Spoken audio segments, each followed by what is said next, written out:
Hello everyone, welcome back to the channel. Today, we're talking about something that cannot and should not be ignored, the heartbreaking reality in Gaza, where more than 1,000 Palestinians have lost their lives due to hunger. Yes, hunger. In the 21st century, when the world prides itself on progress, technology, and human rights, people are dying not because of bombs or bullets, but because they don't have food to eat. It's a tragedy that exposes the deepest failures of humanity, and it raises one haunting question: where are the protectors of human rights? The situation in Gaza is not new. For decades, the people of Gaza have lived under a suffocating blockade, limited access to clean water, medicine, electricity, and now, even basic food supplies. But the current crisis has reached a level that is beyond description. Entire families are going days without a meal, children are fainting from starvation, parents are breaking down because they cannot feed their sons and daughters, hospitals report deaths not from disease but from hunger. And all of this is happening in full view of the world. How did we get here? Gaza has been under siege for years, its borders controlled, its imports and exports restricted, and its infrastructure systematically destroyed by war after war. The people trapped inside have no escape. They can't flee, and they can't rebuild. International organizations have warned for months that Gaza was heading toward famine, yet the global response has been painfully slow, almost indifferent. Humanitarian aid is blocked or delayed, and the limited supplies that do make it through are nowhere near enough to feed over 2 million people. Every image and every story coming out of Gaza tells the same thing: desperation. Mothers mixing animal feed into flour just to make bread, children picking through garbage to find something edible, elderly people collapsing from exhaustion because they've given their food to the young. This isn't just a humanitarian crisis, it's a moral collapse. The world knows what's happening, and yet the silence of powerful nations is deafening. The question is no longer just where is the food, it's where is the humanity. Human rights organizations were created to protect those who cannot protect themselves, to stand up for justice and to demand accountability. But where are they now? Where are the loud voices that once condemned suffering in other parts of the world? We hear endless statements about peace and restraint, but where is the action? Where is the urgency? Why does it seem that Palestinian suffering is always treated as an exception, as if their pain is somehow less deserving of attention? Let's be honest, if this were happening anywhere else, the world's reaction would be completely different. When people in other regions face famine or war, the international community mobilizes immediately. Emergency summits are held, aid convoys are sent, and world leaders issue strong condemnations. But for Gaza, it's different. The victims are blamed, their stories are questioned, and their humanity is diluted through politics.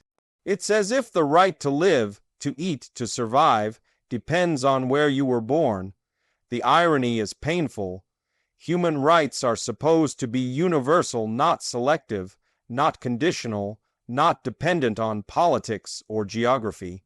But the way Gaza is treated exposes a double standard that has existed for far too long.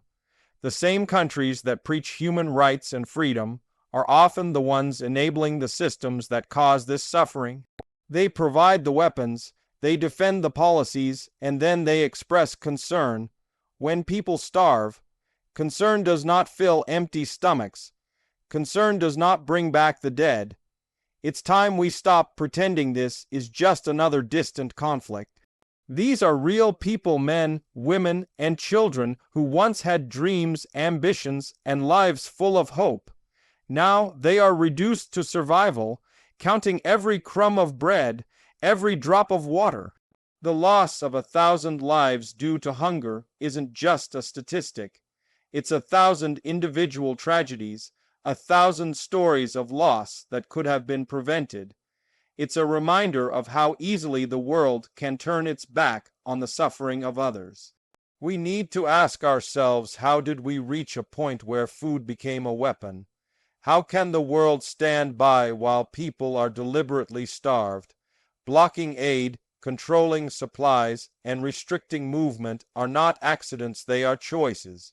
Choices made by governments and supported by silence.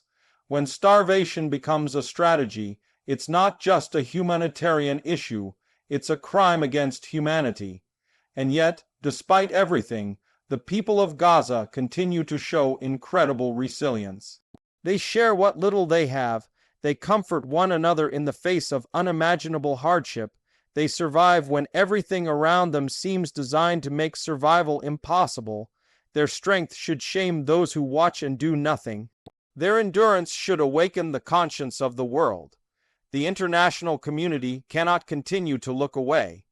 Every government that claims to believe in justice must be held accountable for its silence.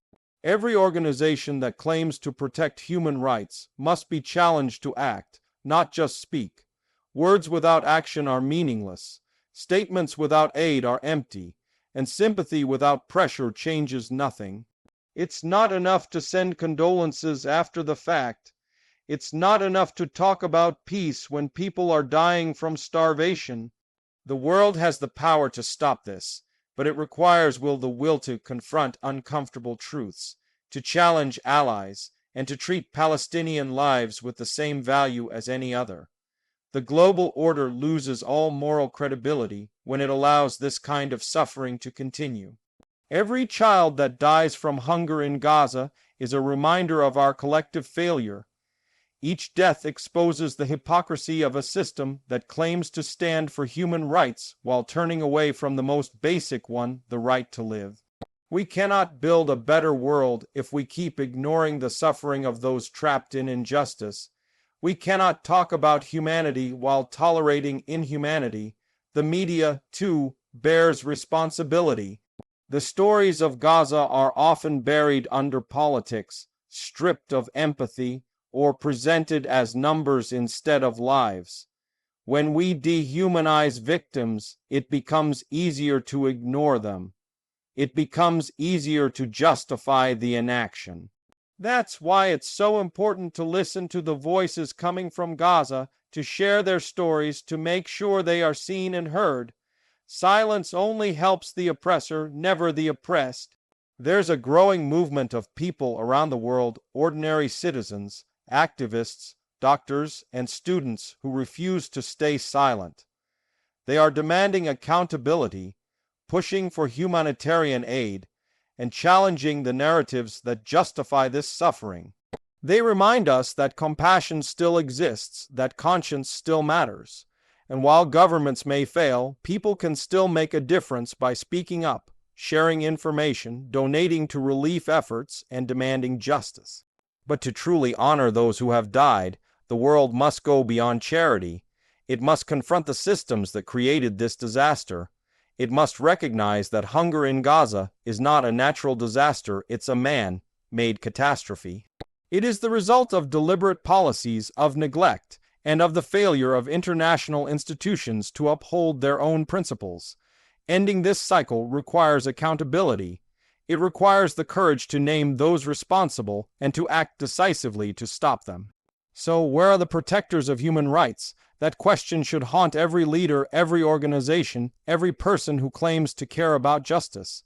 Because right now, the people of Gaza don't need speeches, they need food, medicine, and freedom.